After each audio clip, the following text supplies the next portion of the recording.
If you were born in the 1990s, then chances are you have heard of or even played with the construction block toys known as Legos. And if you did play with Legos, then you might have heard about one of Lego's greatest IPs, Bionicles. What are Bionicles, you ask? Bionicles are basically Lego's answer to action figures. Although initially they were created as an offshoot of Technic Slicers, Bionicles soon grew into something much bigger than what Lego had planned, and single-handedly brought Lego back from bankruptcy. With movies, games, and comics, Bionicle had extensive lore and world building based around it. Most of the series was about the group of heroes known as the Toa and their fight against the evil Makuta, with the majority of every arc being focused on powerful masks called Kanohi. When worn, these masks can give the wearer nearly any ability imaginable, from night vision to the ability to travel the multiverse. But how many Kanohi masks are there, and what do they all do? Well, sit back, grab some coffee and a snack, because today I am going to go over and rank every known Kanohi mask, who wore them, and what powers they give. I will only be going over released masks, shown canon masks from the lore, or mask designs that have otherwise been accepted as canon. Without further ado, let's begin. There are 4 different classes of Kanohi mask in the Bionicle lore. The powerless Kanohi, which are generally worn by the vast population of the local Matoran, offer no powers or abilities, but are required for the Matoran to live. The next class is the noble Kanohi, which are only worn by Matoran leaders known as Turaga.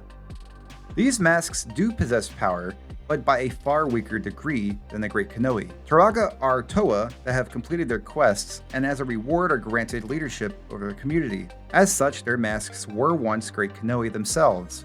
Speaking of, the Great Kanohi makes up the vast majority of the powers seen throughout Bionicles. They are primarily worn by Toa, but can also be worn by other beings such as the Makuta species. And lastly, we have the legendary Kanohi. There are only 3 Kanohi with the status of legendary. These masks predate all others and are not simply masks, but represent fundamental forces of the universe. So basically, think of them as infinity stones. Okay guys, now with that out of the way, we're going to go ahead and talk about and rank the masks. I'm probably going to be a bit more casual about this part, as I need to really start to think about where I'm going to be putting all the masks on the tier list. But I think a good place to start will be the Mask of Life. I don't think it will surprise anybody if the Mask of Life goes at the tippy top at S tier. So let's talk about the Mask of Life a little bit. The Mask of Life was created as a contingency plan to help Matanui wake up from his slumber. And Matanui's essentially the god of the Bionicle universe. He is a program inside of a giant robot, which this giant robot can basically warp reality and do whatever it wants.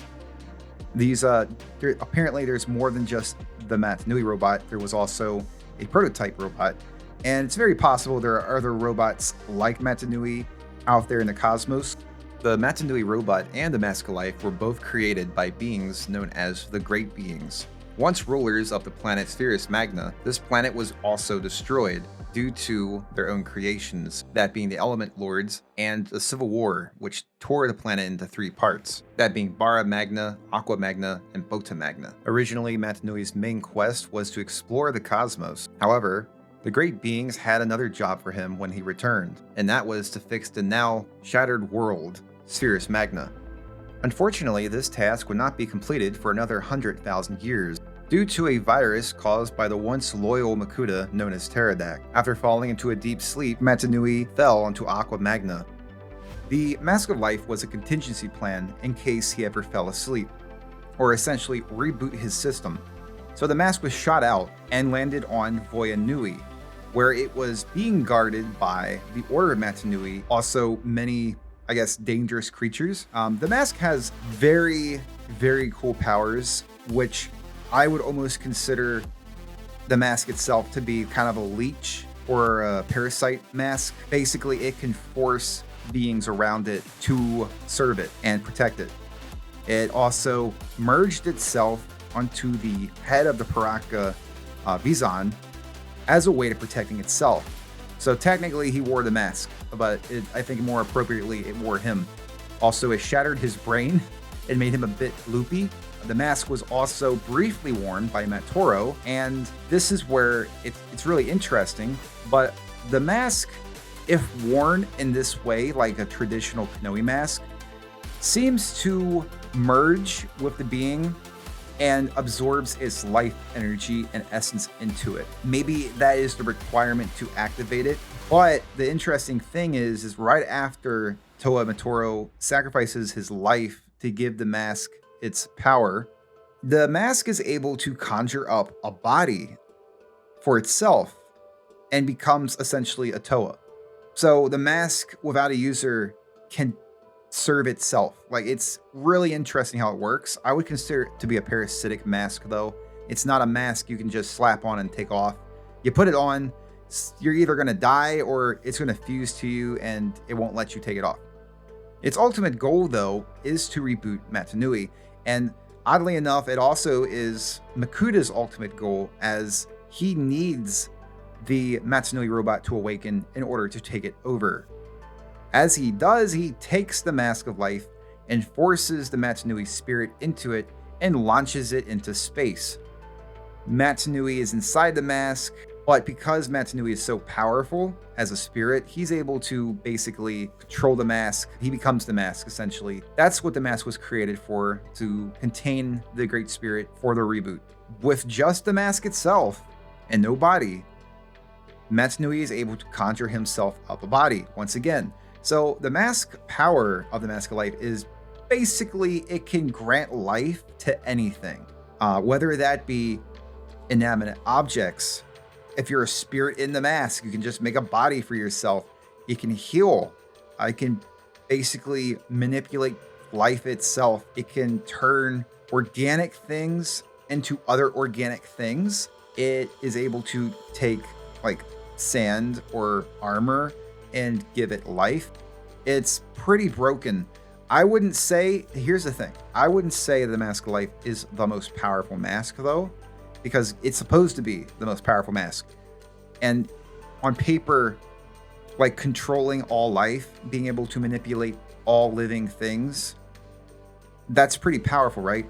However, there's one mask that I would argue is even more powerful than that, and that is the Mask of Time, also known as the Kanohi Bahi. So I guess I should explain a little about the mask. So far, there have only been 2 users of the Mask of Time, otherwise known as the Bahi. Those 2 being Toa Metru Vakama and Toa Nuva Tahu. The Mask of Time was created by Vakama when he was a Matoran mask maker. At the time, he believed the mask was being made for the Metru Nui Taraga, Dune. However, it was actually being made for Makuta Pterodax, posing as Dune. Makuta wanted the Mask of Time in order to speed up time to the future, when he could successfully brainwash the Matoran and take over Matanui's body. With him in possession of Matanui's body and the Matoran forgetting their past lives, they would have accepted him as their leader and he would have simply ruled. Although he did take over Matanui's body successfully, the Matoran never actually thought of him as their leader, and so he enslaved them. After Makuta's fight with Vakama, the Mask of Time was lost to the bottom of the sea. Later hidden by Vakama, the mask would not be seen again until Vakama gave the mask to Toa Nuva Tahu to use against the Balrog Queens. Although this ultimately failed, as Tahu was not capable of maintaining its power. The mask would never be used again in the series due to how no one is able to control it, and because of the danger it posed to the universe. So what exactly can the Vahi Mask of Time do? The 2 times the mask was actually shown in action, it was only used for one thing, and that was to slow down time. Vakama tried this with Makuta, and although it did work, the mask was far too powerful to control for him. And so instead of slowing down Makuta's attack, it instead made everything, including himself, react in slow motion. So basically, Makuta's attack was still going to hit Vakama, it was just going to do it way slower. When Tahu used the mask, he had much greater control over the mask's power, and when he fought the Balrog Queens, he was successfully able to almost freeze them completely in time. Also, he did this without affecting himself with the mask, so he was still kind of mobile without freezing himself, which is already an upgrade to Vakama. Also, he was successfully able to almost completely freeze the Balrog Queens in place. So this right here is already a significant upgrade from Vakama's attempt with it. However, the mask power would prove to be too great for Tahu, and eventually he would lose control and it would stop working. So is the Mask of Time only able to just slow down time? Actually, no. The Mask of Time also is able to speed up time, as of course Makuta wanted the mask so he could speed up the process to take over the universe. Now, I'm going to get a little controversial here. I do believe that Makuta would have been able to use the Mask of Time to its full power, and I do believe he would have been able to simply fast forward 1,000 years in a mere blink of the eye. However, I also believe Makuta would have been able to tap into some other time powers as well, time powers of which were never shown. According to Greg Farshtey, one of the writers of Bionicle, he stated that he did not want to use time travel in Bionicles because it makes the story messy. And he also said that the Mask of Time was only able to slow down time or fast forward time. However, I think by this, he most likely meant that slowing down of time and fast forwarding of time is what the base powers of the Mask of Time are for. I think the fact that none of the Toa were able to use it to its full powers fits the criteria that there wouldn't be time travel in Bionicle. And because Makuta never got to use the mask, it is unknown exactly what he could have done with it. As we know that the longer a person wears a legendary Kanohi, they gain much greater control of its power over time. And considering just how powerful the Mask of Time was, it would make sense that not all of the powers in it were unlocked. For this reason, even if the writer of Bionicle says that there are not time travel powers within the mask, I do believe the mask would be capable of this, especially because it was stated many times that if the Mask of Time was destroyed, then all of time would also be destroyed. Now you can take this with a grain of salt, but I do believe that if Makuta was able to get the Mask of Time and used it consistently for thousands of years, he would have basically conquered time itself. But once again, even if you don't want to take time travel into effect or the regressive age, which would mean you'd have to work back through time, I still believe that accelerating time, especially 1,000 years in a blink of an eye, would essentially be super speed. And not just super speed, it'd be massively faster than light super speed. To my knowledge, I don't believe there's a single person in Bionicle who would not be blitzed by that speed. The fact that it can also freeze somebody in like time pretty much by slowing it down, a person could literally just take a Kanohi off you, or it could just kill you. So yeah, if the Mask of Time can freeze time, or at least slow it down to almost freezing, or accelerate time, thus giving the person super speed, I don't even think the Mask of Life or Tahu's Golden Mask could do much against that. Like, he could just run up to you, freeze you, and take your mask off, and you'd be powerless. Also, the fact that if the mask is destroyed, that would mean that all of time would also be destroyed, or at the very least, it would permanently be damaged beyond repair. Instead of minutes, you would get days. Instead of hours, you would get seconds. It would basically just destroy time. There would be like no real time left. It would just be random events from the future, random events from the past. So yeah, I don't see the Mask of Life doing that. Like, granted, the Mask of Life, if it's destroyed, does destroy all life and all possibility of life. However, that isn't really on the same scale as destroying time. So for that reason, I do believe that Mask of Time is the most powerful Kanohi. And I also believe that if someone were able to master the Mask of Time, they would be unstoppable. Literally unstoppable. They could accelerate time for themselves. They could freeze time for other people and move faster than they are. Like, you could basically be the Flash from DC Comics. So yeah, it's pretty broken. And of course, if you take my theory into consideration, I do believe that if someone wore the mask long enough, they would be able to tap in to the time stream itself and therefore gain control of time. But then again, that's just a theory of mine. It's not canon, so take it with a grain of salt. Still believe that just with slowing down time and speeding up time, that it's still the most powerful mask. Okay, next we got the Mask of X-Ray Vision. So the Mask of X-Ray Vision was the mask of Toanuva Tupaka and the Akaku, which basically it was a mask that could see through things. Pretty much anything, really. It was, it not just had X-ray vision, I think it also had telescopic vision, which meant that it was essentially a mask of like sight in general. Like, you could see vast distances and through objects and stuff.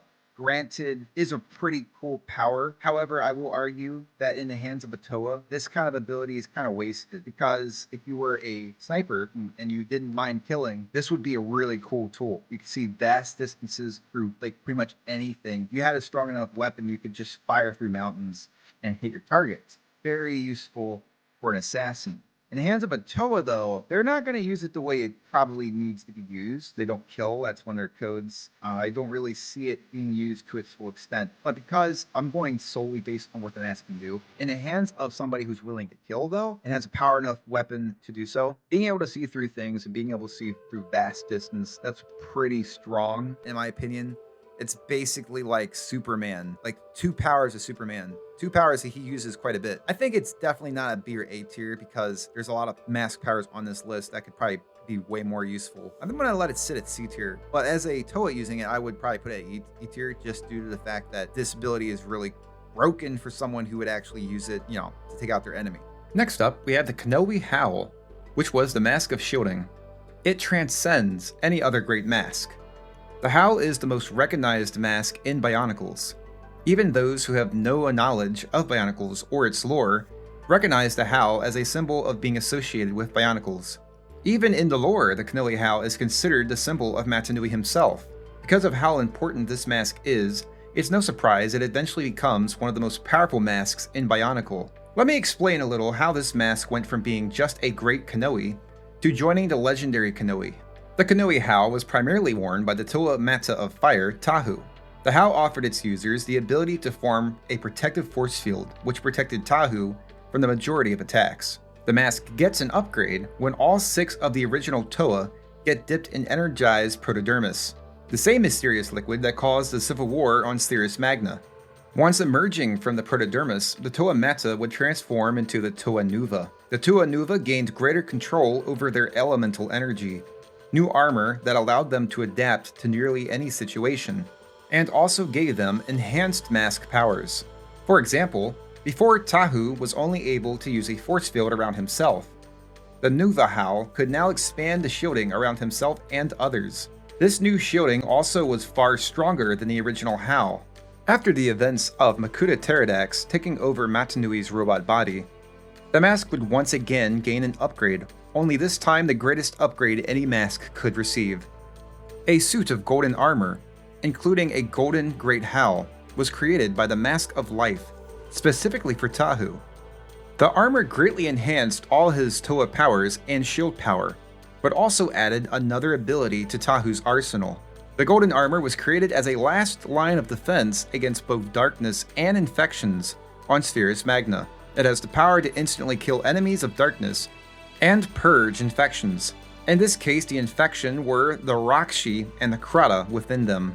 But hold on, if you thought instantly killing one's enemies was cool, the armor allows the user to not just kill enemies of shadow, but also absorb their essence, including their powers. So basically, Tahu literally one-shotted thousands of Rakshi in mere seconds, and transferred all their powers to himself. These powers included accuracy, adaptation, anger, lightning, chameleon, confusion, cyclone, darkness, density control, disintegration, dodging, elasticity, fear, fire resistance, gravity, heat vision, hunger, ice resistance, illusion, insect control, invulnerability, magnetism, mind reading, molecular disruption, plant control, plasma, poison, power scream, quick healing, Rahi control, shape shifting, shattering, silence, sleep, slowness, sonics, status field, teleportation, vacuum, and weather control. That's a lot of powers. Not only did Tahu kill and absorb these Krata, he absorbed hundreds of them. So he is basically stronger than all Toa teams and all Makuta teams combined. Let's be honest, Tahu with the golden armor himself probably could have taken on Makuta Pterodax, at the very least hold him off for sure. He basically has every power in Bionicle lore. It's kinda crazy. Tahu was so powerful in fact that him killing and absorbing all the Krata on the battlefield was alarming enough for Pterodax to temporarily been taken off guard, as he could not understand how this happened. This allowed the Matanui robot an opening to deliver the final blow, thus saving the universe. I ain't gonna lie, this is some real Dragon Ball shit. So yeah, the Golden Armor Howl is without a doubt the strongest great mask in Bionicles. Honestly, it should definitely be considered a legendary mask, just based off the power level itself. But unfortunately, it does not represent a fundamental force of the universe. Nevertheless, a definite S tier. Next we have the Kanohi Kakama, which is the Mask of Speed.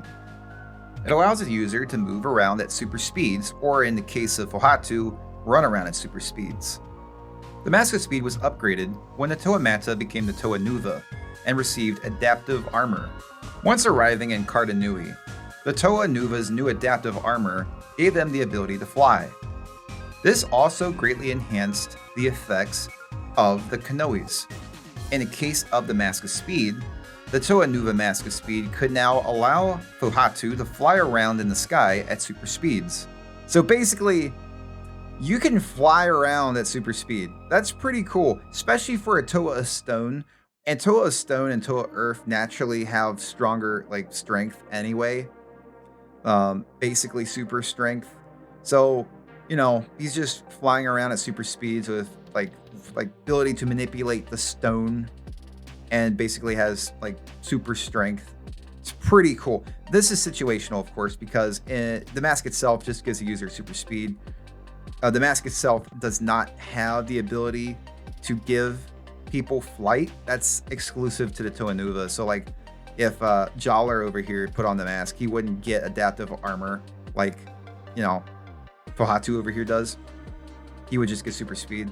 But still, it is pretty cool. It gives the user super speed. So I wouldn't say it's necessarily light speed though. To Takanuva over here's mask has the ability to go light speed, so he technically is faster. But I will say I probably would put it up here in the B tier because it's pretty cool, especially for someone who can control rocks. It's pretty cool. Oh my god. Next we have Toa Nuva Gali, earned mask, the cow. I remember the mask name by heart because I always thought Moo like a cow. This mask is pretty worthless. For being honest, I don't really see a reason why anybody would need this mask. And I'll tell you why. The Kanohi cow allows the user of it to breathe underwater as long as you're wearing it. You can just breathe underwater as long as you want, right? That's cool, right? So after the Toa Nuva got dipped in Energized Protodermis, they all got adaptive armor, which means that if they were in the ocean, their armor would adapt so they could breathe underwater, And so not only is it kind of worthless when they get adaptive armor because they could just adapt to breathe underwater, there's another Toa team who can just breathe underwater because it's a Toa Mari. They literally can just breathe underwater. So this mask is going out here to F tier. I'm sorry. It's pretty worthless. Even by it, all right, to be fair, by itself, breathing underwater is cool. But in the universe of Bionicle, the mask is kind of pointless because there's so many ways to get around it. There's literally Matoran who live underwater. It's not that hard, it seems, to breathe underwater. So I'm putting it down here in the F tier. I think that's a good spot for it. Okay, next we're going with the Mask of Levitation, which, going to be honest with you, again, I have to ask, what's the point? Because, by itself, it is pretty cool, and I think it's definitely a tier above F because it allows the user to levitate. That's simply just, I guess, a low grade of flying. So here's the thing. The mask was worn by Mata Toa of Air Lua. It was turned to the Toa Nuva Muru. And the Toa Nuva Muru definitely had, I guess, enhanced levitation. So here's the thing. Levitation is pretty cool. And I think honestly, just having levitation by itself is pretty sweet. The fact that you can, out flapping wings or having thrusters or any kind of propulsion, you can just kind of float. And float wherever you want. That's pretty cool, especially for an air Toa where they can just use the air currents to make themselves float in any direction they want. My only concern with this is it's kind of pointless because you literally have a mask in here that is called the Mask of Flight. And it literally just allows the person to fly at great speeds, by the way. Okay, this mask, by the way, is definitely going down here in the E tier as well because on paper, flight is really cool. And honestly, if this mask existed, I would love to have it. However, the Mask of Flight and the Mask of Levitation, I definitely think the Mask of Flight's better. Even with the adaptive armor of the Toa Nuva, the Mask of Levitation can only do so much still. And again, I have to ask, when you have adaptive armor that simply just adapts to air and lets you fly anyway, what is really the point? What is really the point of levitating? Mattel over here is able to fly using just a wind current. So it really is kind of a pointless power. But yeah, I'm putting it here for sure. The Mask of Flight, it's the same thing, right? It's a better version of the Mask of Levitation. Literally an entire Toa team's adaptive armor can do that. So in universe, this mask is not that good to have. Out of universe, I'd probably put it in C tier, but in universe, it's not that good. It's got a really cool design. Looks like a rock star. So I really like that mask. Next, we have our boy Wanua's. Next, we have the Kanohi Pakari, which is the Mask of Strength. This mask was primarily worn by the Toa Matsa Onua and later Toa Nuva Onua. The Pakari gave super strength to Onua, but then later when he becomes a Toa Nuva, it gives him even greater super strength. And then on top of that, he also gets adaptive armor, and in Cardanui, he can fly. So basically, he can fly and has super strength. So kind of almost sort of similar to Fohatu in a lot of ways, except Fohatu's faster. He's a Toa Stone, so he hits hard and he moves faster, but Onua is stronger and a little slower. So they're kind of somewhat similar in that regard. But yeah, the Mask of Strength is just a solid mask. It really is. Like, you can't go wrong wearing the Mask of Strength. It gives you in super strength to basically lift up trees, giant rocks, pummel your opponents. Very good mask. Basically, you could overpower any Rahi there is, and in a physical one-on-one hand-to-hand combat against your enemy, you're probably going to win. Especially when you're a Toa of Earth anyway, and Toa Earth and Toa Stone are both physically stronger than most other Toa. So definitely a good mask.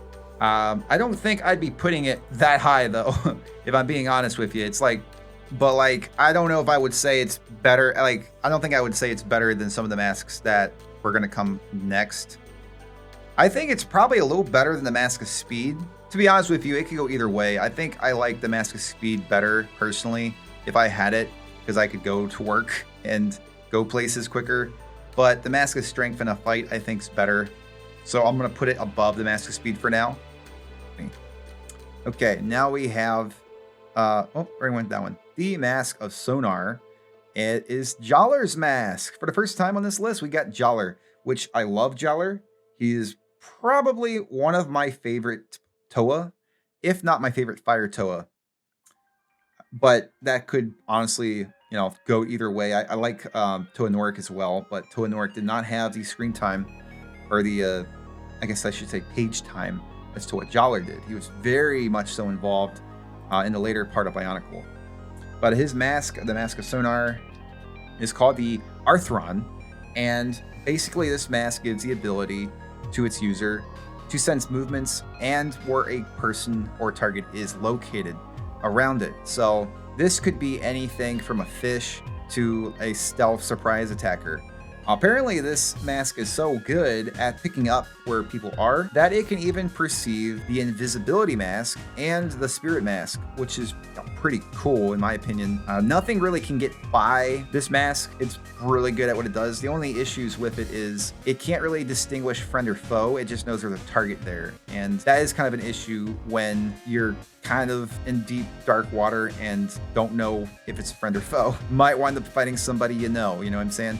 But it's kind of similar in a lot of ways to the Howl over here, because even though the Howl is a force field mask, which won't allow anything in, the Arthron is kind of the same, only it's a force field of I guess early warning. So it's pretty sweet. Like, if something gets in your range, you're going to pick it up. So you will never be surprised. I don't think it's really all that good compared to a mask like X-ray and long distance vision, because you literally can see the targets, but it does help when they're coming from all fronts. So definitely up here in the C tier, I think. Okay, next we have Turaga Doom's mask, the Mask of Regeneration, which, as far as I'm aware, I did not remember actually seeing it in action ever, but it is supposed to be able to regenerate non-organic material, which on paper is really cool. Like, you could regenerate metal or regenerate rock, structures, I guess reverse or rewind corrosion done to something. But in terms of healing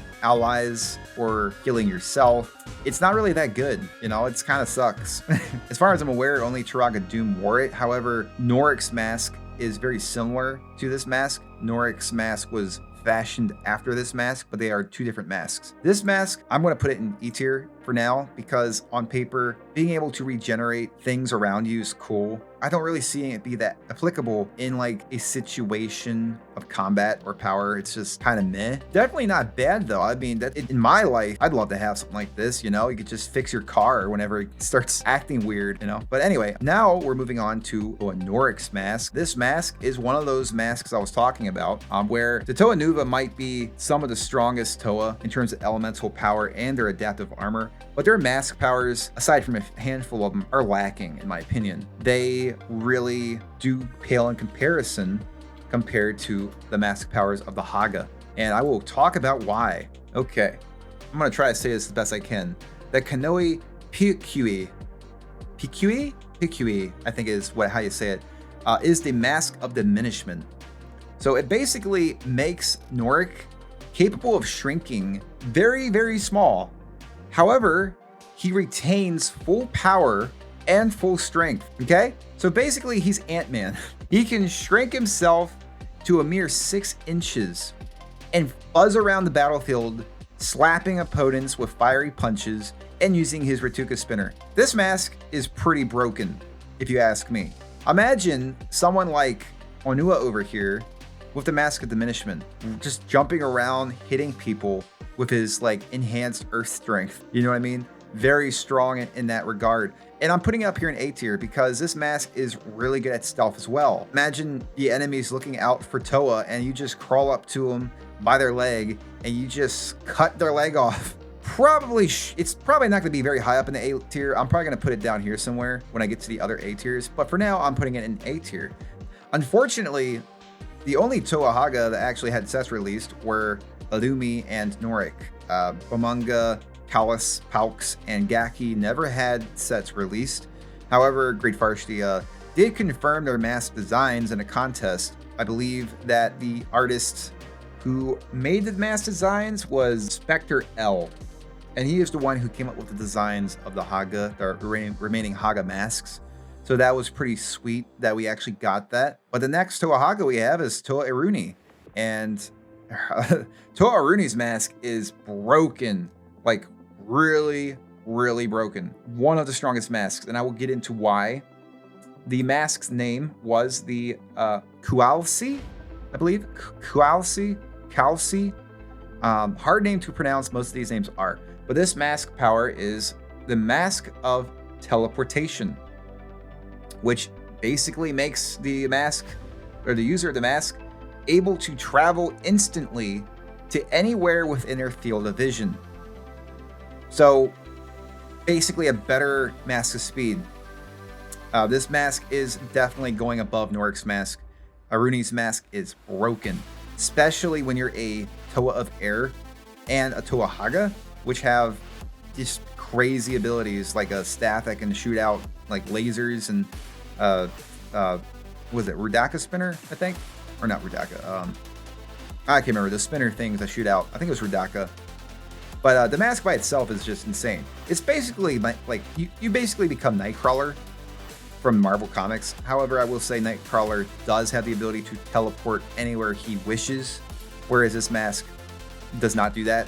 I think Nightcrawler has to like know where he's going, but he can teleport wherever he wants to go pretty much, whereas this mask you actually have to see where you're going to go to that place. So there is kind of a stipulation there. However, the mask does allow you to just dart around the battlefield. I don't think there's any real like drawback to spamming it. So, but yeah, just imagine having this mask, right? And just being able to teleport miles and miles away. It would make getting to work much, much quicker. And honestly, it's just a better version of the Mask of Speed.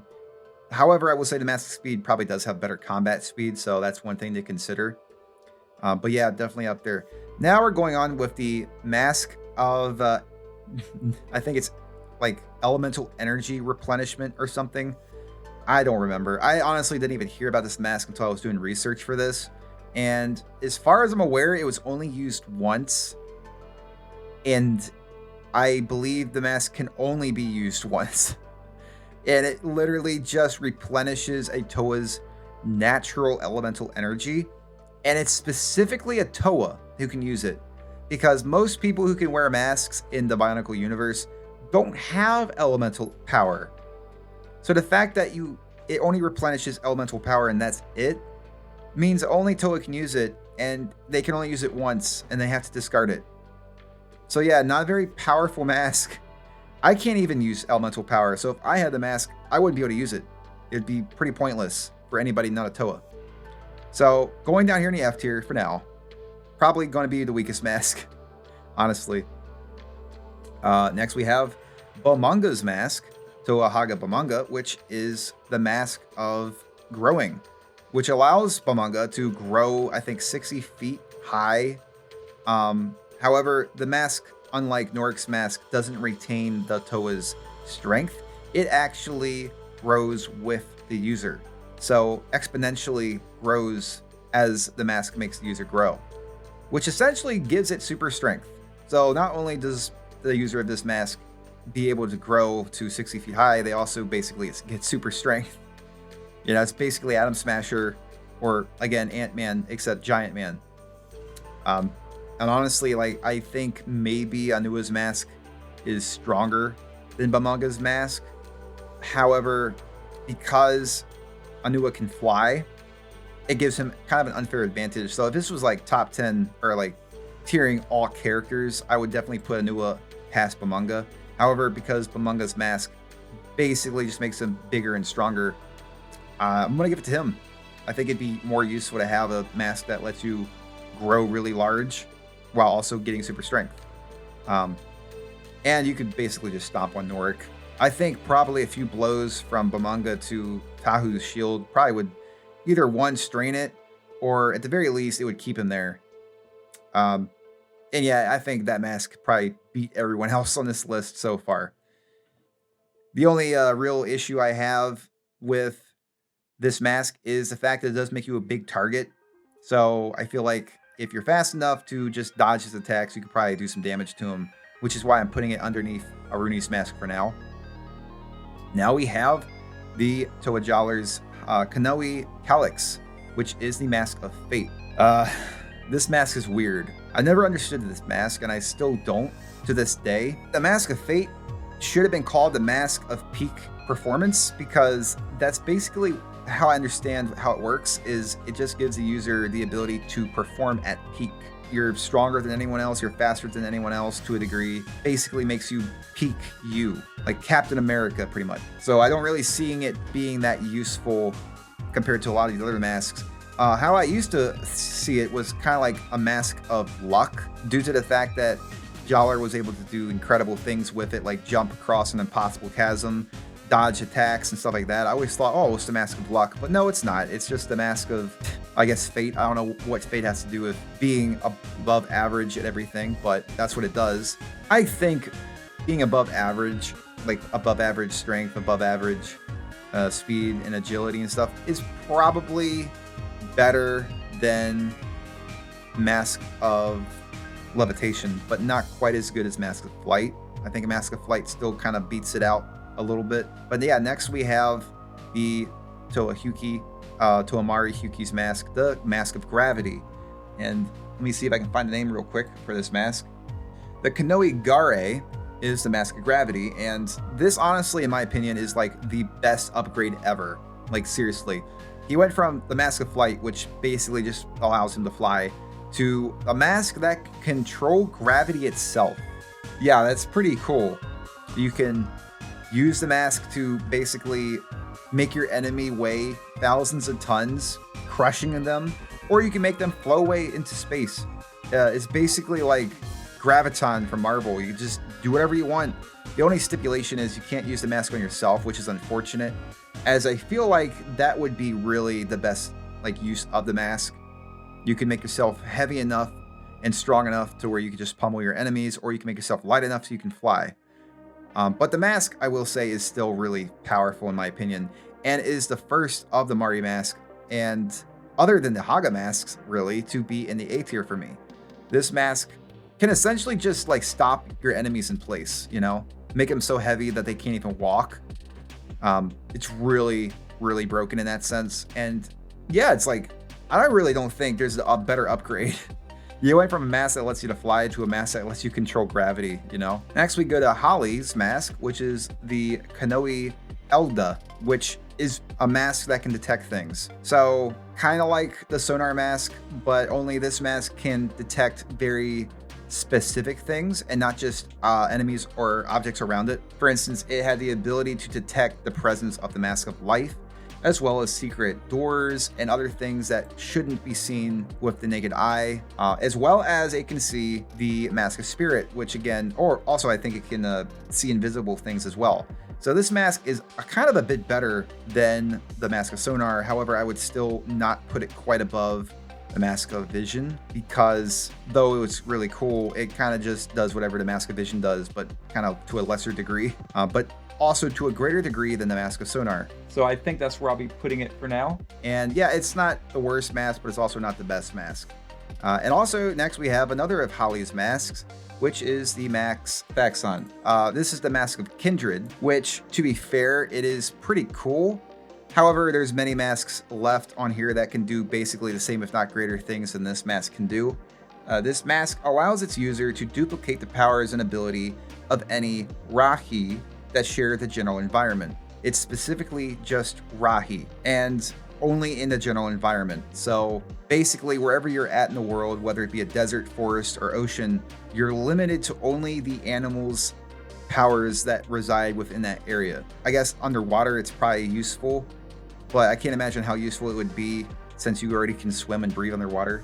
But it is pretty cool. I can see it being useful outside of water as well. Like you can mimic the ability of a flying Rahi to fly. You could mimic the ability of a Rahi that digs to dig, and like a Rahi that's really strong to be really strong and whatnot. So with that in mind, I think it is definitely worthy of being better than the Mask of Vision, because you could basically get like, better vision from a Rahi. And like I said, it's not totally worthless. It's pretty cool depending on where you're at. It can be kind of worthless if you're not in an area with sparse life, but depending where you're at, it could be actually pretty useful. So I'm putting it above the Mask of Vision for now. Okay, next we have the Mask of Creation. And whoo, I gotta be honest with you guys, this is like the most overhyped mask ever. Now, technically it's a legendary mask, and we never actually got it released in Gen 1, and we never even got like any artwork of it in Gen 1. We just knew it existed. We did get a mask of it in Gen 2, but it's a different mask. It's not this mask. I think they're like completely different abilities. I never got into Gen 2, unfortunately, so I don't know much about it. I do know they did make the Mask of Creation and a Mask of Absolute Power, woo, which is really dumb.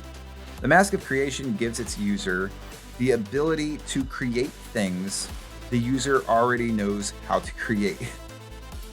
So yeah, it's not that good. It was used by Artaka, who was the brother of Karzani. To my knowledge, he is the only one who ever wore it. There's only one mask of its kind, which is why it's a legendary. But it just kind of allows the user to build whatever the user knows how to build. So in like theory, it's actually really strong if you're really smart and know how to build a lot of stuff. But like compared to other masks, I mean, come on, like what could you possibly use it for? Like you'd have to take the blueprints of like a car or a gun and memorize the blueprints, and then you could create it. But if you create it wrong, it won't work. So you really have to know your stuff with this mask. It is really cool, but it's just a lot of knowledge that goes into it, a lot of practice. The guy who wore it, Artaka, he had it for 100,000 years. So he like basically mastered it. Anyone else wearing it, it's like it wouldn't do that much, I don't think. It also requires the raw components in order to make what you need. So you'd have to have the exact amount of metal, rubber, and wiring to make a car. If you didn't have the exact amount of those objects, you wouldn't be able to make a car. I think primarily he used the mask to make masks, of power, which, that is a cool use of it. You can make other masks of power. But in the hands of anybody else other than the guy who wore it, I don't really see why it'd be up here in the S tier. It's strong, but like the Mask of Life you can plop that sucker on. Granted, it's a parasitic mask, but it can just create life wherever it wants, without any kind of stipulation. This mask, you have to have the exact kind of material you need, and you have to know how to build what you want to build, which makes it very situational, I think. Like for masks, it works. For anything else, you'd have to like do extensive research on stuff, but I don't think it's worthless. I think it's actually really strong. It's just not S tier, So I'm putting it up here in the A tier, just due to the fact that if you do master blueprints or know how to build something really cool, you can just build it, go to a quarry where there's a lot of rock and metal, like unrefined metal, and you could just, build weapons out of the rock or masks out of the rock, as long as you know how to build one. So yeah, I think it goes up here in A. Next, we have the Kanohi Iden, I believe, or Iden. It's the Mask of Spirit. It belonged to a Matoro before he got, mutated.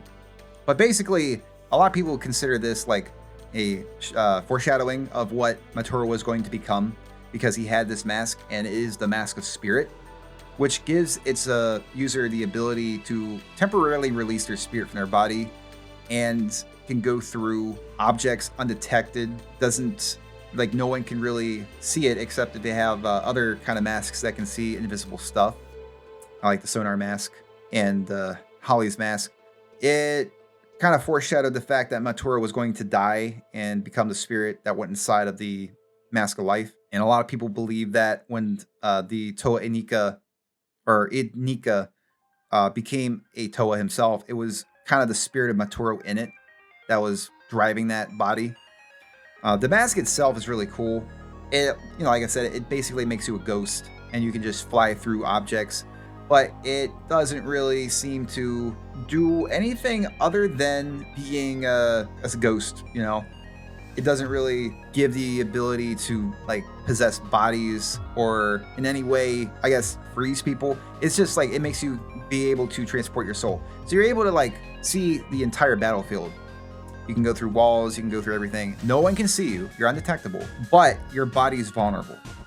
So this is one of those masks where like in terms of recon or like espionage, this mask is really, really good, but only in that situation and only if you have people protecting the user's body, because the body goes limp, and if you're not careful and you're out too far, you won't get back to your body in time before someone destroys it. With that in mind, I think it's a better mask than the Mask of Sonar and the Mask of Detection, and also a better mask than the Mask of Vision, just due to the fact that you're undetectable while you're using it, and you can go through objects and you basically can hear everything someone's saying, something the Mask of Vision can't do. But I don't really see it being that useful other than being for espionage only. That's it. It doesn't really serve any purpose other than that. But it's still a cool design. One of my favorite designs from the rubber masks. They were largely hated, and I don't really like a lot of them. The Matoro's mask and Uparu's mask and Jalar's mask, they're like the exception. Makuta Vampra and the mask Avsa, which basically is the mask of hunger. It gives the ability to drain the light or physical energy out of a being, and it makes them weak. Basically makes their bodies frail, takes away their vigor. Also, it increases the user's own abilities by doing this. It's kind of like a giant shadow leash. It just like leeches the energy out of somebody. You could potentially kill them, if you drain them too much. So that's really cool. As far as I'm aware, this ability doesn't really seem to like have a limit.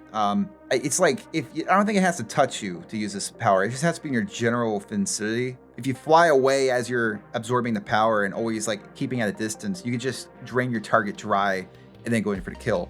So very cool power in that sense, that you could just kind of, sit in the sideline and wait for your opponent to die. It's like a vulture, very vulture-esque, waiting for your enemy to die. So I think it's definitely a very dangerous mask if your opponent has it. You gotta take them out quick, pretty much. You can't allow the user of this mask to really stay active. So B tier for now. Next, we have Krika's mask. The Mask of Krast, I believe, which is the Mask of Repulsion. Very similarly to the Mask of Gravity, this mask allows the user to basically take an object, a stone or a rock or whatever, and hurl it at its opponents, but hurl it really, really fast. The user is also capable of propelling themselves. It can propel the user, it can propel other people away from you. As cool as it is, Krika's way stronger than the mask. Krika basically can like phase in and out of things like intangibility as well as being a Makuta. This mask just makes him much more deadly in my opinion. And while I do think it is a cool mask, I don't really see it beating the likes of the A tier. Propulsion is basically shooting projectiles and people away. So, and yeah, like in theory, it is really good, but not an A tier. Definitely, I think better than the Howl in terms of force field, because the Howl is stationary, so you have to sit there and keep your force field up while just people are attacking you.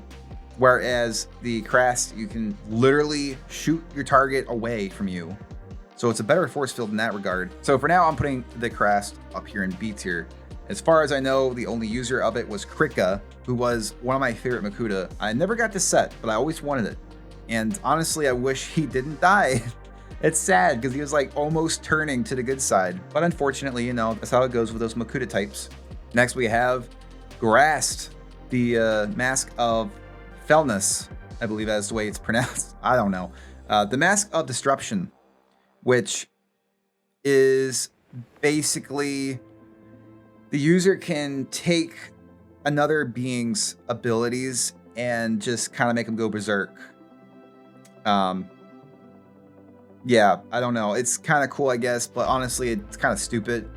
Like, if you touch Superman and made his powers go to berserk, and he just shoots uncontrollable lasers out of his eyes, I don't see how that's a really like a bonus for you.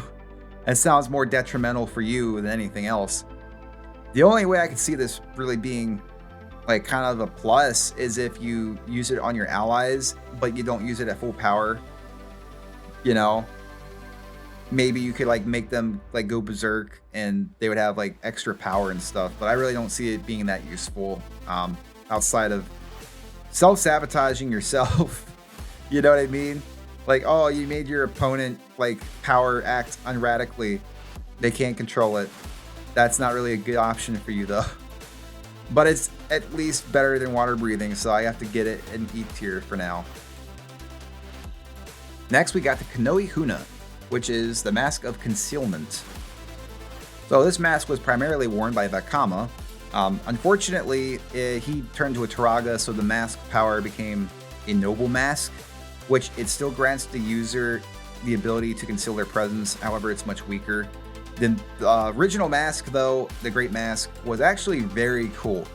So not only could it conceal somebody completely by turning them invisible, it also concealed their presence, which made it very hard for anybody to detect their presence at all, unless you had a Mask of Sonar or the Mask of Detection. The Huna is really one of my favorite Metru masks. That team had some really bad masks, in my opinion, with this being one of the better ones.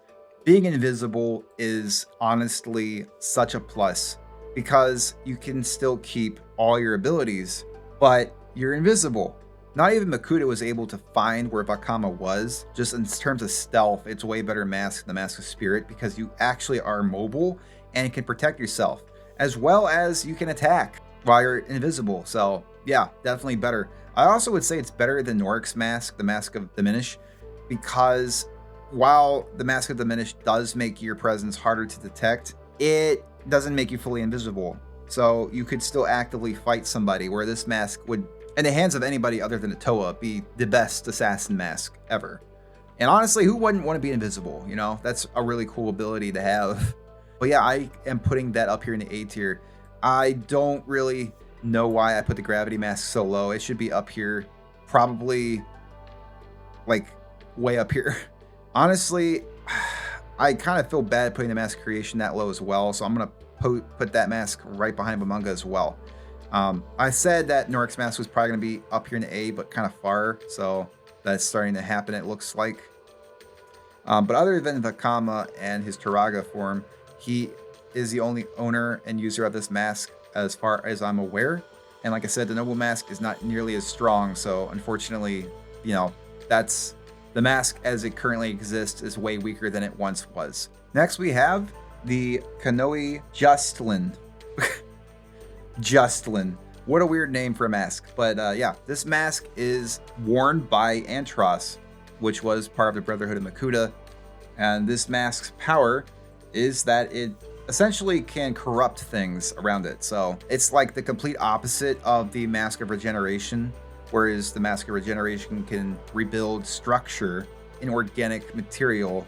The Mask of Corruption breaks down inanimate objects. And as far as I'm aware, it doesn't hurt organic things, but because a lot of the creatures in Bionicle are composed of both organic and non-organic material, this mask can definitely still really badly damage its opponents, if not outright kill them. Where this mask is useful in is like molding the battlefield to its liking, as you can essentially corrode mountains, corrode cliffs, holes in the wall, basically whatever you want. Any kind of inanimate object, including weapons, can be just corroded by a mere touch. It's really powerful in that regard. I would say it's probably not quite as good as the Hunger Mask, just due to the fact that you could just be at a distance with this and drain your opponents to death. Yeah, I don't think it's quite that good. But yeah, this mask, its design looks really cool. The power is also pretty cool, but I don't really see it being that useful past like this. Like it could probably do some damage against some of these masks up here, but definitely do some damage on the masks below it for sure. Honestly, it might cancel it Turaga Doom's mask out though with its abilities. That'd be interesting actually. Next we have the Kanohi Komau, which is otherwise known as the Mask of Mind Control. This mask was used by Wanua. Oh my god, these names. Well, it was the Rock Toa of the Toa Metru. I think it was Wanua. I don't know. But anyway, it was used by him. And it allowed the user to control the minds of weak-willed beings, as well as make mental pain within the target. So, yeah, remember when I said that some of these masks are kind of redundant? Well, this mask is actually pretty cool, but there's other masks on here that I feel like kind of do similar, if not better, than this mask. However, I will say that mind controlling an opponent that's weak-willed is a good way to turn a powerful yet dumb enemy against their allies. So in that sense, it's actually very strong, and I would say it probably could lead the C tier for now. As far as I'm aware, it was only used by Wanua, but it was also a noble mask when he became a Turaga, which unfortunately made it weaker. So unfortunately, the mask we have now of it is much weaker than the mask it once was. However, it's still a pretty good mask. Next, we have the Kanohi Maki, which was the Mask of Illusion. It was worn by the Toa Metru of Air Metal. It allows the user to, as it says, cast illusions on other people, which it can also be used on the user itself to essentially shapeshift into other people as well. These illusions are not just visual, but also auditable. So you're capable of basically making talking holograms. And for a trickster like Matau, it was actually a very fitting mask. Honestly, it's pretty good mask overall. In terms of combat, it's not the best, but in terms of tricking opponents, it is actually really good, especially when you have powers other than mask power. So I feel like casting realized illusions that could trick lesser minds is actually very unique. I wouldn't put it in B tier though. I'd probably put it right under C, like under Wanua's mask. It's still really good, but it's not quite as good as Mind Control in my opinion. Next we have the famous Mask of Shadow itself, used by the Makuta Pterodax. This is the Mask Kraken, or the Kanohi Kraken. This mask is definitely up in the A tier.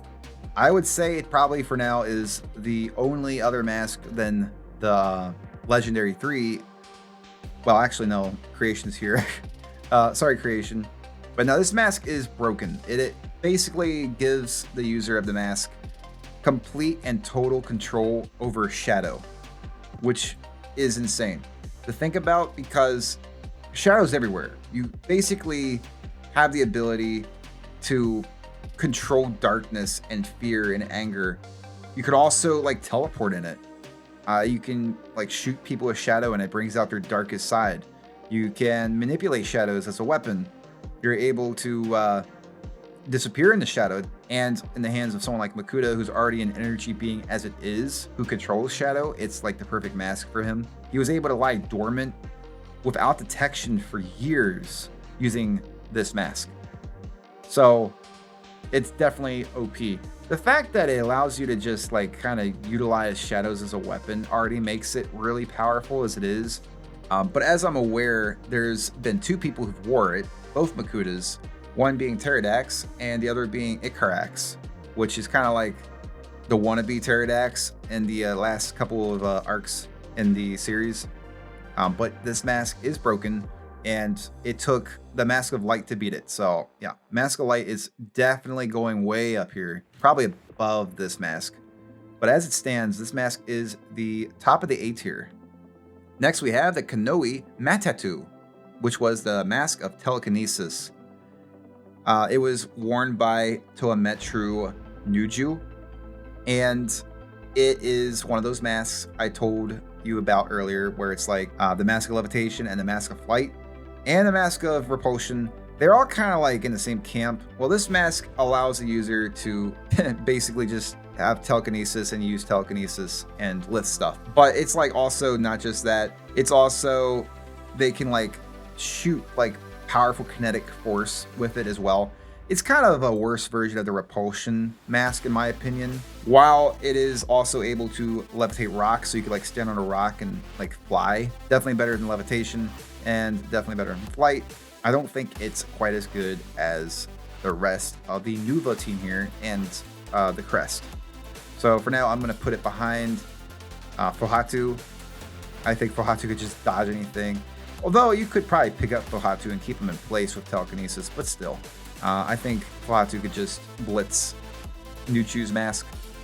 I don't know what it is with the water type masks, but my goodness, they have the weakest masks ever. Now we have the Kanohi Rao, which is the Mask of Translation, which gives its user the ability to understand and speak fluently any language it hears. Now on paper, that's really cool. And in real life, that mask would be like really, really cool. You'd basically be able to speak any language at all. Like it'd be insane. In the Bionicle universe though, most characters speak the same language. The only difference is that of like dialects and Rahi. That's it. Pretty much everyone else in the entire series speaks the same language. And if it's able to talk to Rahi, I guess that's good for like understanding why a Rahi's running away from a village. It's like, okay, there's a threat there. Rahi, tell me, why are you running away? You know, that's cool. It's a cool information mask, you know, in terms of getting information from like creatures, like just animals and stuff. But there's so many masks that can do the exact same thing. Like, for instance, is the Mask of Rahi control. So it literally just gives the user the ability to control Rahi, you know? And you have the Mask of Mind Control, which lets you take over the minds of a Rahi. You have the Mask of Summoning, which allows the user to summon Rahi. You have the Mask of Reanimation, which lets you reanimate dead Rahi. It's like, and you even got like the Mask of Telepathy over here, which lets people, like lets the character just read the mind of something. So it's like, it's honestly probably the worst mask so far, because that's all it does. In a world where everyone speaks the same language, a Mask of Translation is wasted. And compared to at least the Mask of Elemental Energy, at least it can replenish Atoa's energy. What's this mask gonna do? Talk like in a foreign tongue to an enemy? At least water breathing gives somebody the ability to stay underwater. Definitely so far the weakest mask. And that's what I was talking about. The Metru masks they're not like super great, you know? Which brings us to our next mask. Oh my god. We have the Kanohi Ruru, or the Mask of Night Vision. So yeah, if you thought breathing underwater, when half these people can breathe underwater, was bad, imagine being the unlucky slop that gets the Mask of Night Vision. It's like basically a giant flashlight on his head. Like, why? Why would you ever need this mask? Half these people can produce light. All of the Fire Toa can produce light. Most of the Inika can produce light. You know? Like, why would you need a Mask of Night Vision? It's basically like Dr. Midnight from DC Comics. That's how weak this is. I mean, I think it's probably at least slightly better than the Mask of Translation, because like, what if you're in the dark and you hear stuff coming at you? You could just turn on a flashlight, which is what the mask is. It's a giant flashlight. So not only does it make you a giant target for whatever is in the dark, it's also like,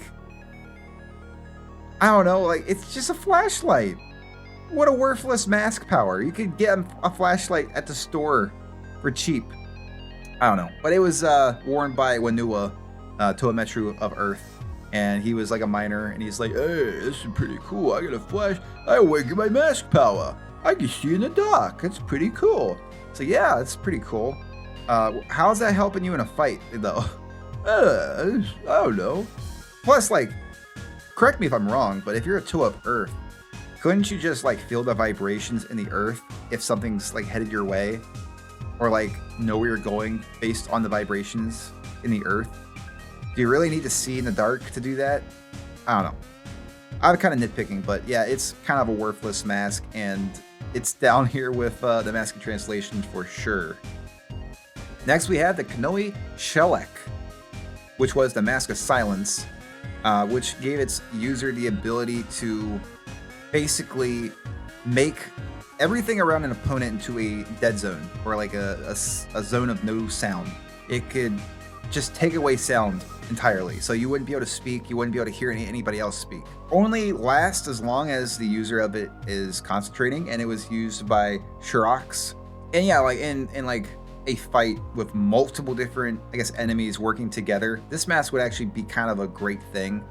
You could just completely cut off concentration and communication between members. Like it'd basically be like the Tower of Babel effect. No one would be able to understand what you're saying. No one would be able to hear anything. It's a great mask for like an ambush, and you know, just a great mask overall for a Makuta to have.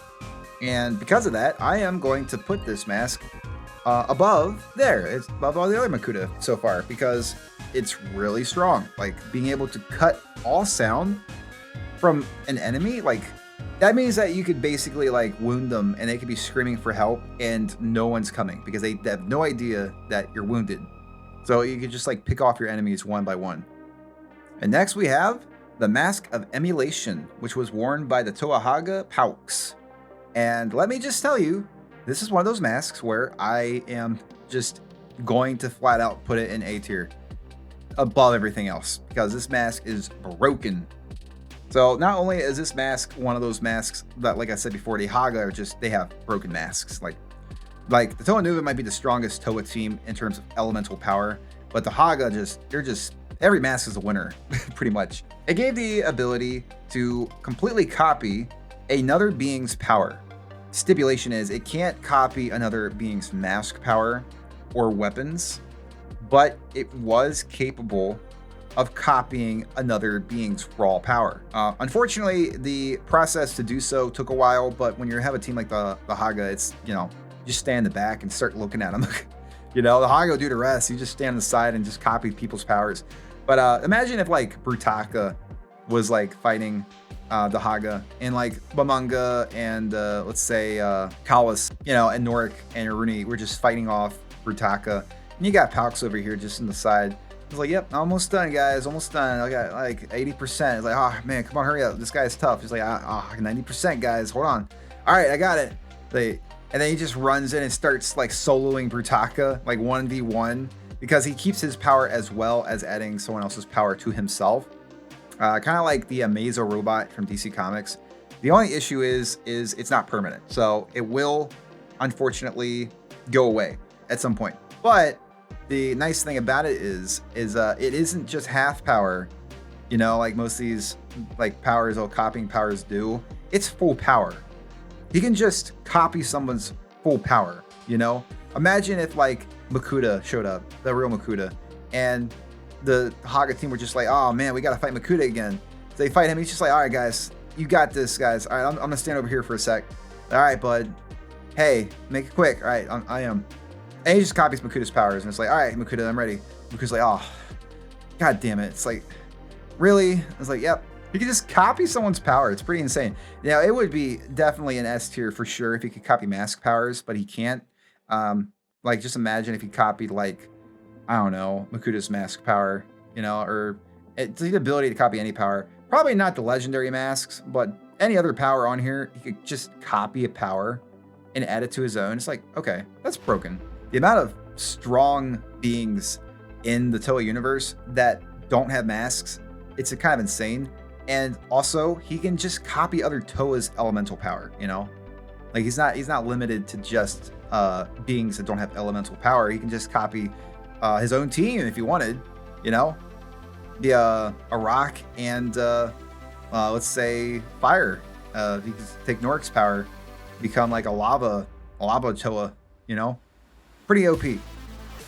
Next, we have the Mask of Rahi Control, which was used by Kalas of the Toa Haga, which again is a broken mask. It essentially allows a user to control any Rahi or multiple Rahi, and most Rahi are not able to resist its influence. So just essentially take this as an example, okay? You got just a bunch of Viscerak, tons of, like hundreds of Viscerak. Kalas walks up, he's like, hey guys, what you doing? And it's like, we must feast on you. And he's like, all right, hold on a sec. And he's just like, all right, you're listening to me now, bud. Yes, master. It's like, he just takes over the entire swarm, you know, and then that's it. He's got an army of Viscerak. Or like he could take over giant sea snakes or something, you know? It's like any kind of Rahi. It's really broken. And just judging by how much trouble Rahi caused the Nuva back in the day, yeah, it's like, this is a really cool mask. And there's other masks that can do similar things, but nothing compares to the control this one has. Like, you could argue Mask of Translation could win some Rahi over by talking to them. Be like, hey, look, if you help me, you know, it'll help yourself because you're bad and they'll kill you. And it's like, oh, yeah, I don't want to die. I'll help you. But this mask just basically forces them to help. It's like, all right, look, guys, I need you to come with me. He's like, yes, master. It's like, we're coming, you know?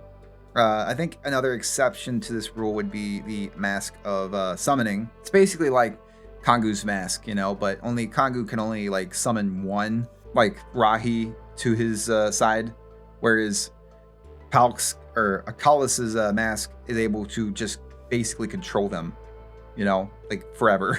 And also, it's like Kangu's mask doesn't really allow the user to control Rahi as much as it is just to like let them go wild.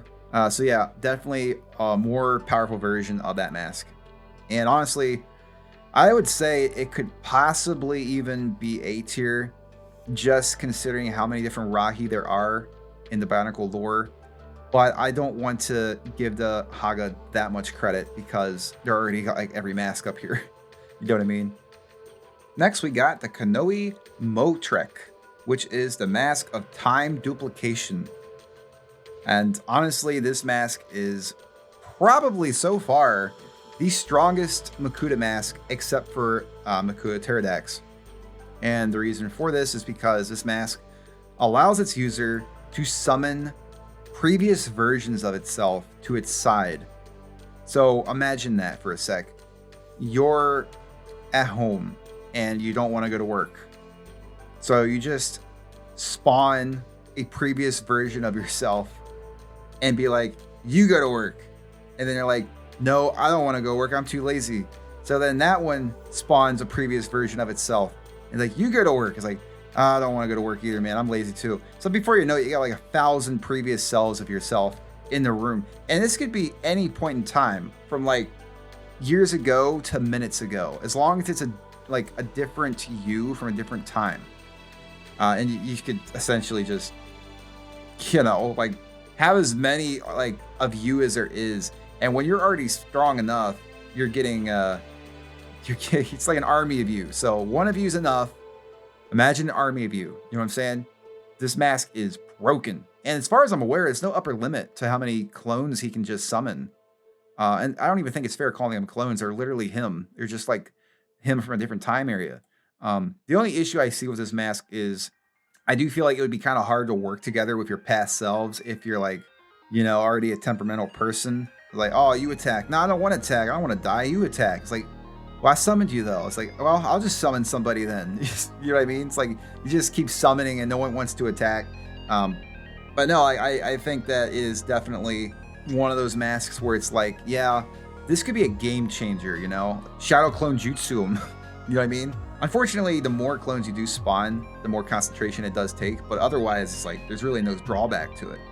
Next, we had the Mask of Possibilities, which is, I never really knew anything about this mask until I did research for this video, but apparently it allows the wearer to alter the possibility of a situation. So basically, this one should have been called the Mask of Fate and not the Calyx, but it's fine. The mask can be used to increase the chance of a certain event happening or to a lesser likelihood of something occurring. I don't really know anything about this mask other than it is apparently an official mask, but if that's the case, that it can just like kind of pray an event into happening, I guess it's pretty powerful. I'm not sure where I would put it though, because it seems very situational, like it's a mask of luck pretty much. I'd say probably in C tier somewhere, maybe like right above the illusion mask, I think. It doesn't like guarantee a alteration, so I don't really think it's that strong. Okay, next we have the Mask of Psychometry, which was primarily worn by the Toa Hildrix of the Order of Machnui. This mask gives the user the ability to pick up objects and learn their history and exactly who touched them and when. So this mask is not like super great for the leader of the secret organization that keeps the balance in the world, in my opinion. This is supposed to be like the first Toa ever created. So it's the first Toa, also considered by like pretty much everybody to be the strongest water Toa ever. More strong than pretty much like any other water Toa, and probably strong enough to take on every water Toa at once. Is basically one of the top tier Toa in the entire verse. And she has this mask. So honestly, I don't know. Like, I think the mask is kind of subpar for what it is, but it's not worthless. It is kind of cool. Like, if you're a detective, and I guess in her line of work, having a mask like this would be really cool to have, because you could like pick up an object, be like, okay, who are these people? And you find out all you can about the people who like attacked the village. You're like, all right, I gotta send my hit squad over to whatever island to kill these people, pretty much. I think I would prefer to have this mask power over the Mask of Regeneration, because it would solve a lot of problems if you had like questions about stuff like who hit my car, you would be able to glean history from objects and artifacts and like where they came from and who made them. So I think it's pretty cool. It's just in like the rest of the verse, I don't think it's that good, but I'm gonna put it right here above Taraga Doom's mask. I think Taraga Doom's mask is probably better in terms of like what you could do with it, but I like the ability better of the Hildrix mask. So that's where that's going. Next, we have the Mask of Alternate Futures, which was primarily worn by Karzani, which was the brother of Artaka. And as far as I'm aware, there's only one of these masks in existence. So it's kind of like a pseudo mask, legendary mask. It's kind of like, I guess it's like a mask that could have been considered a legendary but wasn't powerful enough, so it's not. So the Kanohi Ulysses basically has the power to project a vision of what possible futures could hold. Essentially, it's like a fear-mongering mask. Like you could, it's not like completely fear-mongering. I think it can also show alternate futures that could be good, not necessarily just evil futures, but these are futures that aren't just like illusions of fear and horror. They're also just basically things that could have happened or could still happen. So it's like kind of a prophecy mask, and you can show these visions to not just yourself, but you can show them to everyone around you. So potentially I think you could just keep him on as long as you want, which could be torture for some, I suppose. But he was like, Kazarni was control of his own little, like, I guess, hellscape. It's an area where Matoran and other creatures went to get fixed, but then he like just stopped doing that.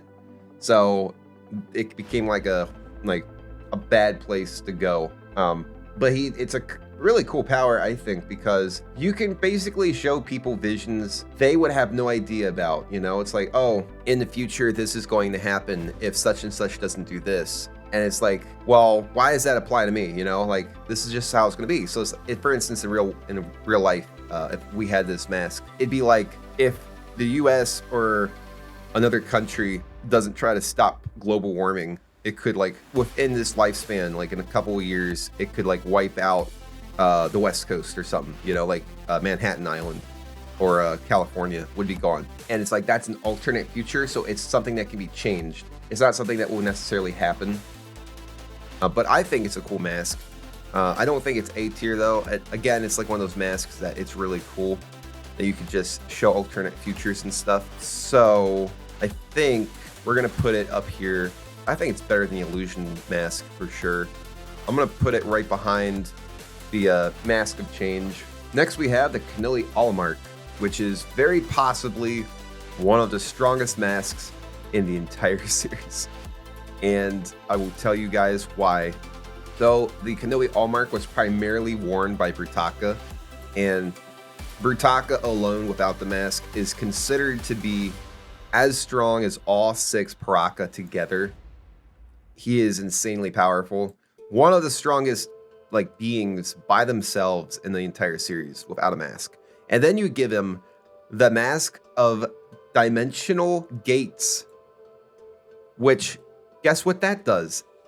It lets him open up like portals to different dimensions or portals to different places on Earth. So Aruni's mask is essentially, the Mask of Quick Travel is essentially a weaker version of the Allmark in every single way. Not only can Brutaka simply look at an island like across the sea and be like, yeah, I'm going there, open a portal and just walk onto the shore of that island. He can also go to just different universes. And I don't know if this is canon or not. I'm assuming it is, but there's a page in DC Comics, the Spectre comic, where it is shown that the Bionicle universe is part of the DC universe. So that means theoretically, Brutaka could just go to the DC comic universe. I mean, think about that for a sec. You have all these different mask powers and all these different characters, and Brutaka could just be like, yeah, I'm gonna go to the DC comic universe and hang out with Superman for a bit. I'll be back. You know what I mean? Like, you could just bring Superman into this universe if you needed them and be like, hey, Superman, look, our universe is like, you know, falling apart. This guy named Brutaka, or this guy named Makuta is taking over. We need your help. Superman's like, oh, I mean, yeah, I guess I could help. Get the whole Justice League in here. So that mask is insane. It can go to different universes and it can go to different places on Earth. You could essentially like shoot lasers at Brutaka and he could just open up portals, and the lasers could just go through the portals and he could open up a portal behind you and he could basically turn the lasers against you.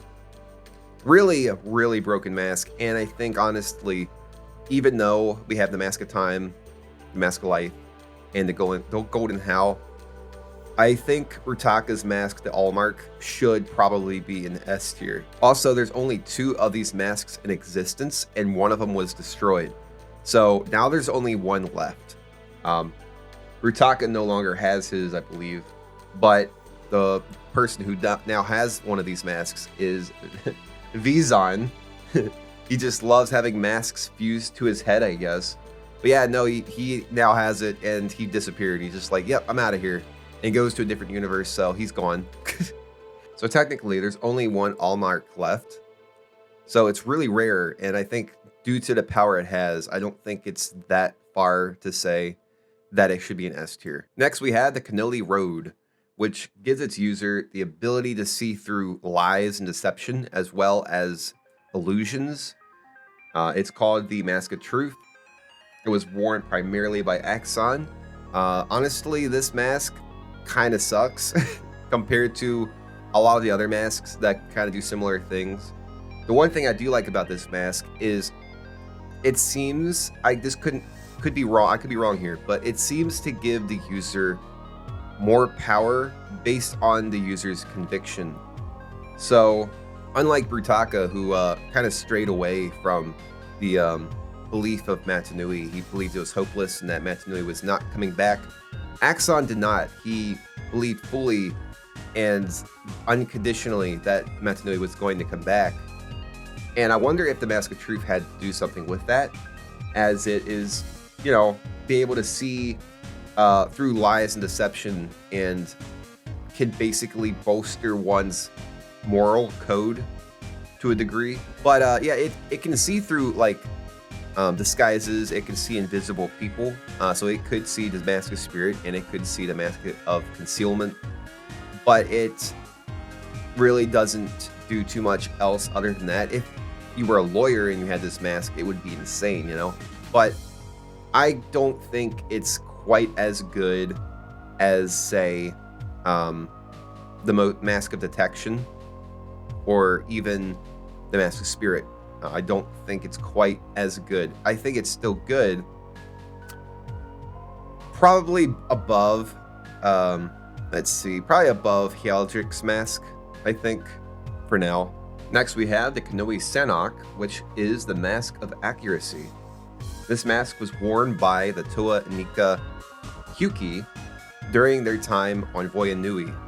And basically, it gives the user the ability to hit anything with anything, pretty much. You can turn anything into a weapon. So think about Bullseye from Daredevil, right? He can take a stone and hit an object miles away, guaranteed. Or you could pick up a stump of a tree and hurl that at somebody. Or he could pick up a branch and use it as a boomerang.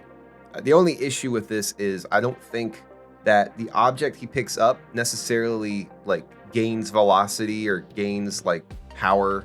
So if you pick up a stone and throw it at somebody, I don't think it's going to do as much damage as a weapon that has combustion in it.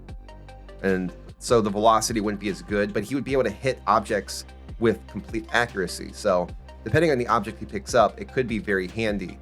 And if you had guns, which they don't, but he did have a Zamor launcher, so that's, makes it really good. But this mask could be a top tier depending on who wears it. Again, I have to add that being a Toa makes some of these masks not as good, in my opinion, because they're limited to not kill. You'd have to almost use some of these masks at half power not to do that. This is one of those masks where I feel like in the hands of an assassin, it'd be insanely good. But in the hands of Hyuki, you're going to have to try to maim your target and not take him out.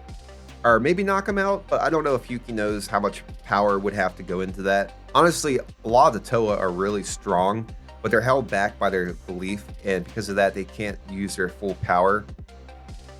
It's not like with the Makuta, who don't care.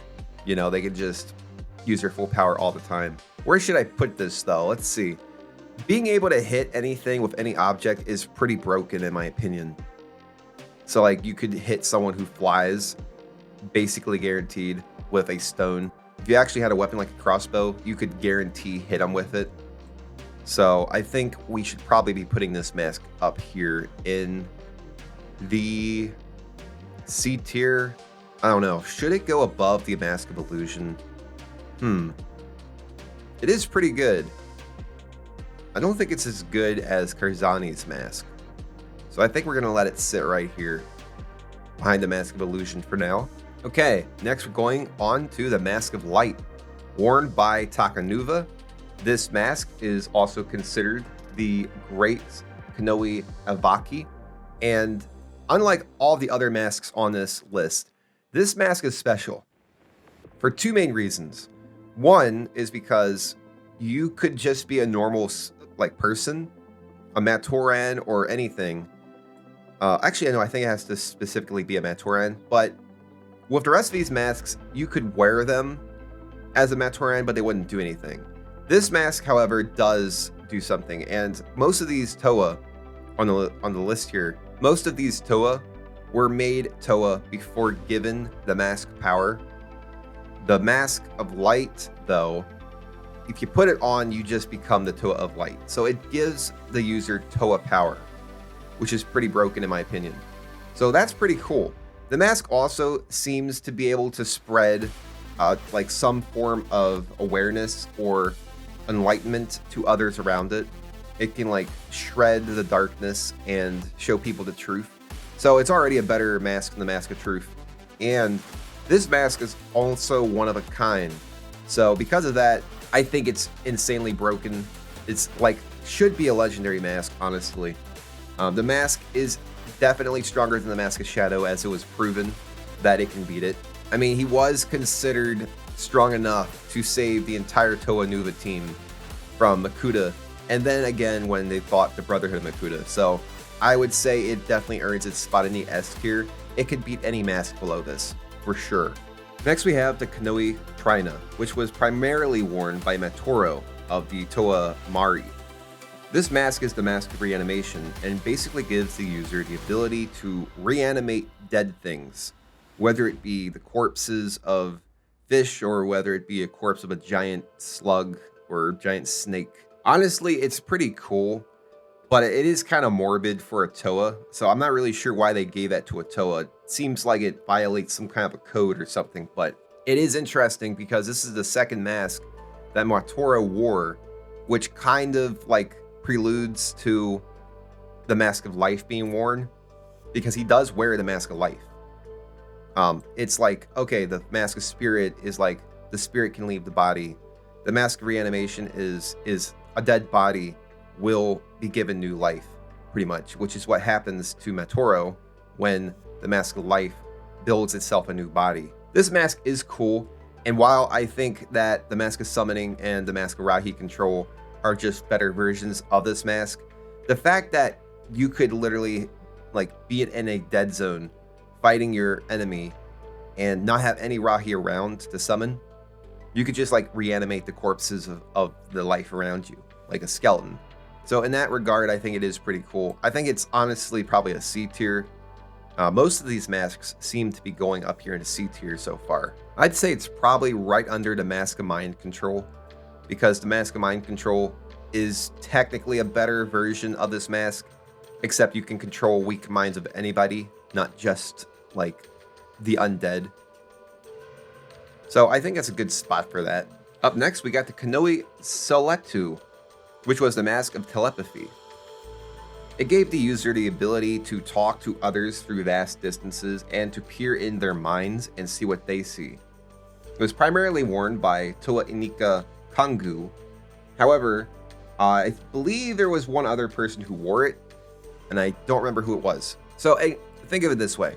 If the Mask of Mind Control lets you control the mind of somebody, the Mask of Telepathy just lets you look in their mind. So it's like kind of a step down. However, I don't think the Mask of Mind Control can like pick apart someone's mind. I think it just takes it over. Whereas this mask, you can actually peer into the minds of others, as well as you can talk to people through a vast distance. So it's a better mask in terms of team mask. Like if somebody on your team had this mask, you could get vital intel on the ground. Again, I don't really know if I would put it above Mind Control. Mind Control is pretty broken, you know, but I also don't think it'd be above Reanimation. I probably would put it right here under Kurzani's mask, just due to the fact that telepathy is really cool, but if you don't have a team and it's just you, I don't know, it doesn't seem like it'd be doing that much, you know? You could potentially read the mind of your enemy and learn what they're about to do before they do it, but that's also kind of risky because you constantly be having to move, and while trying to concentrate on that like the opponent's mind. You know, it's like, I don't know if it would work out so well, but you could always, I don't know, yell and scream in that person's mind and try to throw them off balance. It's one of those tricks. Honestly, I feel like it's one of those trickster masks too. It's fitting that it's a mask for a air type, because Mattel had the mask of illusion and Kongu has the mask of telepathy, which is like you could throw your opponent off by screaming in their head or something. But yeah, I think that's a good spot for it for now. Up next, we have the Mask of Clairvoyance, which was primarily worn by the Toa Haga of Water, Gaki. This mask allowed its user to basically see glimpses of the future. Things that have not yet happened, but could very well happen. The things that will happen in the future can't be changed.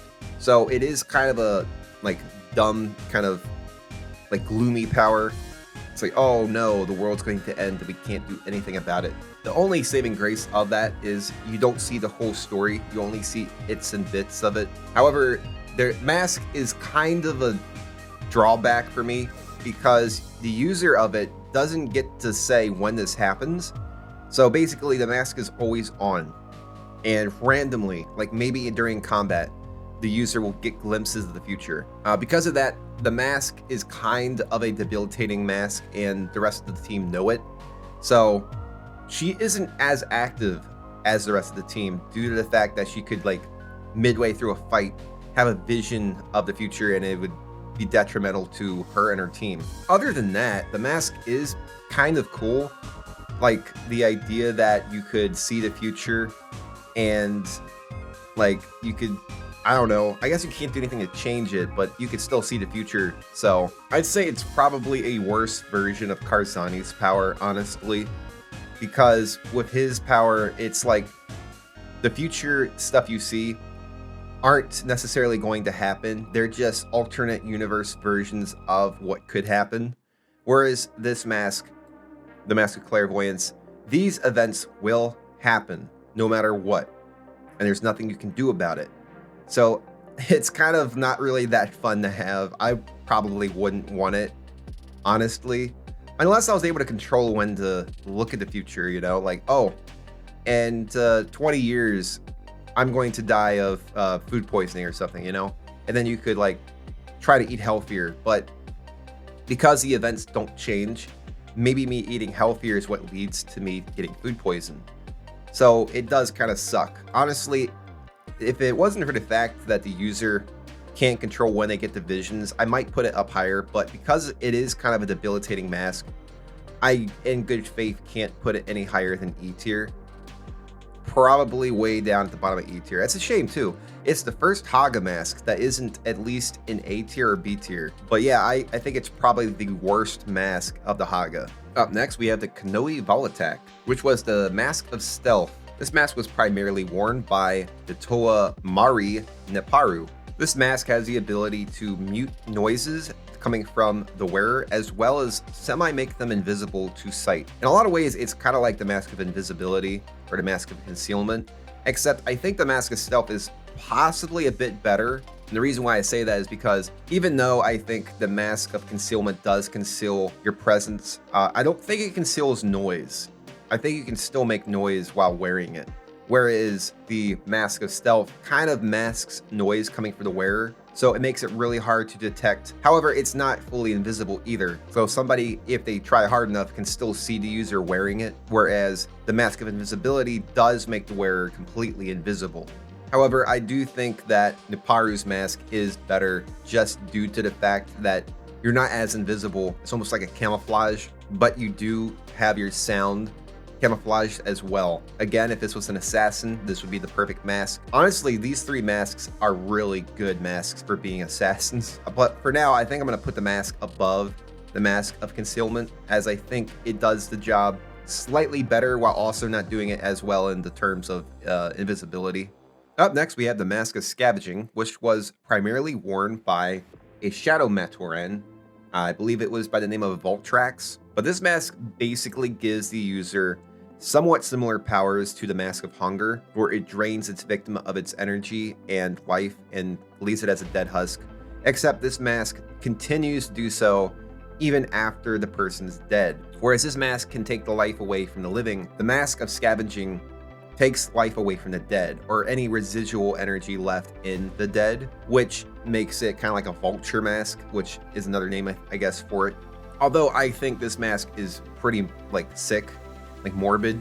It's messed up. I do think it is probably up here with Vampira's mask as well, because there's a lot of dead stuff all the time, like everywhere you go. And the fact that you can just drain it of its, like, whatever life it has left is, it's pretty useful, I would say. Is it as useful as, say, mind control? Probably not, because, things that have life are going to have more energy. But I think it's definitely stronger than the majority of the other masks down here. Honestly, I probably should put it in C tier though, as it was just a Matoran who wore it. So for now, I'm going to put it under Matoro's mask, and I think that's a good spot for it to sit for now. And lastly, we have the Mask of Summoning, or the Kanohi Zath, which was primarily worn by the Toa Mari of Air Kongu. And I think I talked about this mask earlier when I was going through some of the Rahi control masks. This mask is essentially a weaker version of Kalas's mask, whereas Kalas's mask, he's able to control Rahi, lots of them, and actually can basically make them his slaves. The Zath doesn't do that. It just summons whatever Rahi's in the vicinity, and now Rahi comes and just starts fighting everybody. Like, you have no control over what this animal does once you summon it, It's kind of like summoning a demon. Like, once you summon it, it's here, and it can help you, but it might very well attack your allies as well. And honestly, this mask is, like, it's still good because, like, you could summon, I guess, like a lion or a tiger. What's to say it doesn't attack you once it's done attacking whatever you summoned it for, So it's kind of one of those masks where it's like, I don't know, it's more detrimental, I think, to everybody around it, including the user. And because of that, I'm not going to put it any higher than probably here. I think it's about that level of usefulness. If you were able to actually control the animals, it would probably be better. I think Matoro's mask is a little better because at least the stuff he brings back to life is under his control, whereas Kagu's mask, it is not. He used it, I think, in the comic to summon a giant eel, which did help him, but it just kind of went crazy. It didn't really, like, specifically listen to him, Okay, well, I think that's all the masks. I can't think of another one. I was going to put Makuta Miserik up here, but because his mask isn't really a mask as much as it is a, like, Lego head, as a Bionicle head, I didn't really feel safe getting the mask, like his head, and just putting it up here because it's not technically a mask. I know in the lore it is, but there's no design for it necessarily, so I decided against it. But if I did, that mask would have been the Mask of Mutation, and it probably would have been up here in A tier.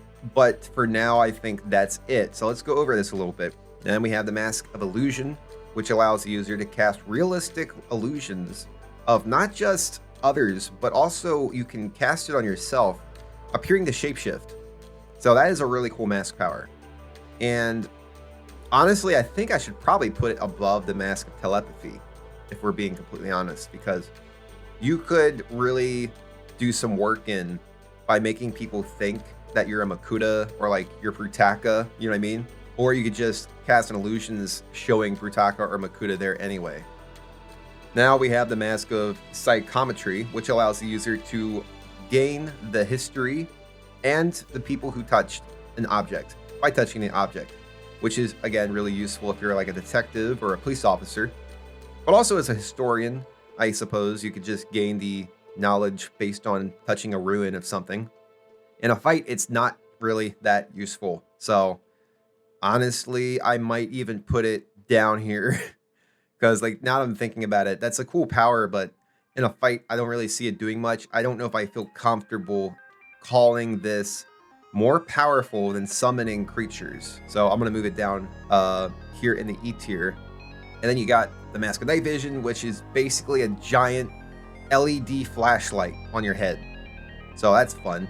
And then you got the Mask of Translation, which honestly is probably a bit better than the Mask of Night Vision, except everybody in the Toa universe pretty much speaks the same language. But I ain't gonna lie, if I had this mask, I'd be able to talk to my cat, so that'd be pretty fun. So that is the list of all of the masks in Bionicle that have either 1, showed up in Bionicle, 2, been released as a mask by LEGO, or 3, been confirmed by the writer of Bionicle to be canon. There's some masks I didn't put in here because 1, they don't have images or designs of the mask, or 2, their mask isn't really a mask as much as it is a construct. I actually learned a lot of new information as well going through and learning about these masks. Like, I had no idea this one existed. I didn't even know what this one was. I was like, is this a joke? But no, it's real. I really enjoyed doing this. If you enjoyed this video, then please leave a like and maybe subscribe. Comment below if you would rather a mask go somewhere else, or what would you do? What masks would you claim as the most powerful? Did I miss any masks? Let me know that too. I would like to know if I missed any masks that should be up here that aren't up here. But yeah, so this has been Tender Chicken Guy, and I will see you guys in the next video. Peace.